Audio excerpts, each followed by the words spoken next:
नमस्कार. तर माझं नाव आहे पूनम. माझ्या चॅनलमध्ये तुमचं पुन्हा एकदा स्वागत आहे. तर हा माझा छोटा मुलगा आणि ह्याच्यात शेंडी घातली. म्हणजे छोटा होता ना तेव्हा त्याचे भरपूर केस होते आणि इतकं म्हणजे भारी वाटायचं ना, तो एकदम मुलगीच दिसायचा. पण ना आता त्याचे आम्ही जावळ केलं आणि त्याचे केस थोडे थोडे आलेले आहेत. तर आता शेंडी घालावी म्हणलं. इतका सुंदर दिसत होता ना तो आणि इतका मस्त खेळत होता ना तो. भारी खेळतो, म्हणजे जरा शांत आहे बरं का माझा मोठा मुलगा.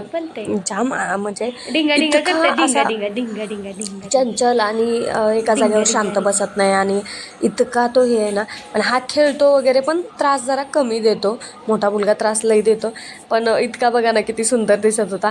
आणि खरंच माझी इच्छा अशी होती की मला दुसरी तरी मुलगी व्हावी. पहिला मुलगा झाला, दुसरी तरी मुलगी व्हावी, पण आता नाही झाली. त्याला काय करणार, देवाने दिली नाही. काहीतरी विचार करूनच देवाने दुसरा पण मुलगा दिला असेल, किंवा आपल्या नशिबातच मुलगेच असले तर काय सांगता येते. त्यामुळं पण हा मुलगा ना खरंच नंतर जेव्हा हा मुलगा झाला ना, त्या टायमिंगला खरंच असं वाटलं की हा मुलगाच ठीक आहे. हा मुलगाच ठीक आहे असं. म्हणजे हातात जेव्हा आलं बाळ ते, आणि खूप सुख समृद्धी वगैरे घेऊन आला तो.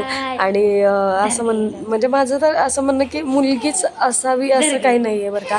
मुलांना पण जीव लावला ना तर मुलं पण, म्हणजे मुलांना तसे संस्कार केले आपण तसं मुलांना घडवलं ना तर मुलं पण तशीच घडत जातात बरं का. आणि ही बघायला किती सुंदर आणि किती भारी वाटतं. आणि आज खेळतोय पण तो मस्त इतका ना की त्याची गंमत करायला पण मला मज्जा येत होती. भारी भारी वाटत होतं. आणि तो ना जास्त करून फोटो व्हिडिओ वगैरे, म्हणजे तोच म्हणण्यापेक्षा सहसा जास्त करून लहान मुलं ना फोटो व्हिडिओ वगैरे काढू देत नाहीत. पण ह्याला न माहिती होतं, म्हणजे त्याच्या न कळत सगळा चालला होता व्हिडिओचा हा घाट. आणि मोठा मुलगा जेवण करतोय तर त्याच्याबरोबर पण तो लगेच जेवण करायला बसतो. पण असं एकदम चपाती घेऊन पळाला, काय म्हणते ती पळवापळवी चालू असते. लगेच ताटातनं चपाती उचलून ने, तर काही कांदाच घे, तर काही घे, असं चाललेलं असतं. पण छोटी मुलं घरात असली की मस्त वाटतं ना. बघ